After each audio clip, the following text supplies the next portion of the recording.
বাপ নাইদ আলী, কি হয়েছে মা? ঘরের পেছনে ওল গাছ আছে, ওলটা তুলে দাও। এখন আবার ওল কি করবা মা? তোমার শেষ মারা মারা মুরগি দিয়ে একটা ফ্রিজে রেখে দিয়েলাম, তাই রাইনবো ওই ওল দিয়ে। ওল গাছটা দেখে দিচ্ছি, সাপলটা নাও। চলো মা। এটা কালকে আমি চিহ্ন করে রেখেলাম বাপ। নাইদ বাপ, ওলটা তো ভালোই মোটা হয়েছে মা। এই না ওলটা,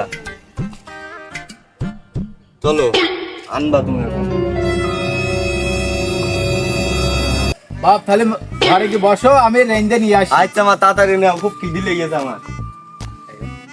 ওলটা খুব মোটা আছে, নাইদ খেয়ে ছেলে শান্তি পাবিনি। এই যে ওল এখন আমি ধুয়ে কুইটে রানবো, নাইট খোকা খাবে। তো আমি এখন যাচ্ছি। A few moments later. নাইদ Ali, তরকারি কেমন লাগলো? ওল রান্দা। মা, ওল ডান্ডাটা হেবি সুন্দর হয়েছে মা। এই ওল ডান্ডাটা খেয়ে আমার সেই ছোটবেলাকার কথা মনে পড়ে গেল। এই ছোটবেলায় এই চাচাদের সাথে কত সুন্দর করে খাতাম আগে। এখন বড় হয়ে গেছি তো, এখন আর খাওয়া হয় না, কাজ কামে ব্যস্ত থাকি। মাঝে মাঝে মা খাইও, আমার খুব খাতি মন চাই। বাপ খাওয়াবো, ঠিক আছে? তুমি ছাড়া আর আমার কিডা আছে বলো? হ্যাঁ মা।